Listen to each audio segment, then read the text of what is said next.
Up till today, one can hear Kasharawar students discuss and speculate about their alumnus Kaveh at the Palace of Alcazarzaray and various parts of the academia. In the hearts of his Darshan mates, Kaveh is a genius nigh unparalleled in the last few decades and an architect of great fame.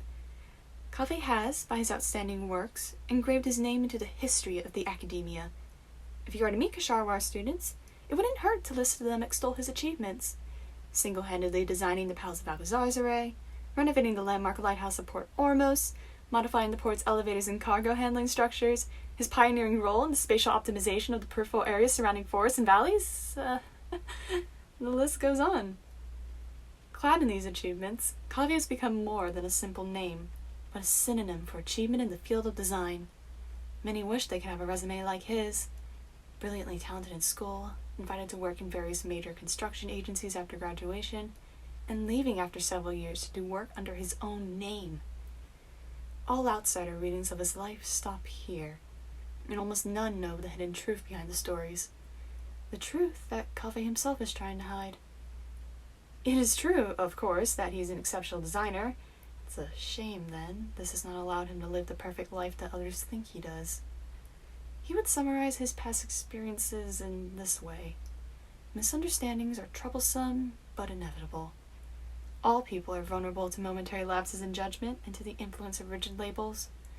For example, their first reaction to designer is the fantasy of someone who earns more with the flick of their fingers, and who becomes famous with but a few strokes of a pen. When people think about the arts, the first thing that emerges is the bizarre, unfounded image of some lackadaisical, self-centered soul who swings between bouts of gloom and mania, and who is all too fond of bossing others around. Kaveh does not fit any such imaginative fantasies. He cannot complete his designs in a single stroke, instead approaching every job earnestly. He dresses like a successful person, but in truth he does not judge the merit of a project by the remuneration alone. He is principled beyond most other people in Sumeru, believing that art is the wellspring of a life in design, and yet does not forsake humanistic purpose or practicality in the process. Indeed, he is willing to make some compromises for these two things. Sometimes he compromises on rest time, other times it is the ornamentation and trappings of the project, and sometimes it is his own pay. After many years, he finally succeeded.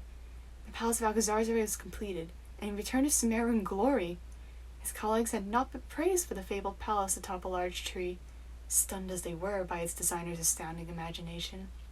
They gorged themselves upon the way in which the structure united architectural function and human narrative into its elegant design values, resulting in luxurious craftsmanship that yet exists as a testament to precision and elegance, rewriting the atmosphere of the surrounding mountainous space with its very presence. None would say that the Palace of Alcazarzaray was any less than an exceedingly successful experiment. Those colleagues, however, were blissfully unaware of how Kaveh went bankrupt over this project due to a mix of personal principle, the vagaries of life, and other problems layered atop one another. After all, the truth, much like the troubled gestation of this success, has remained well hidden thanks to Kaveh's efforts.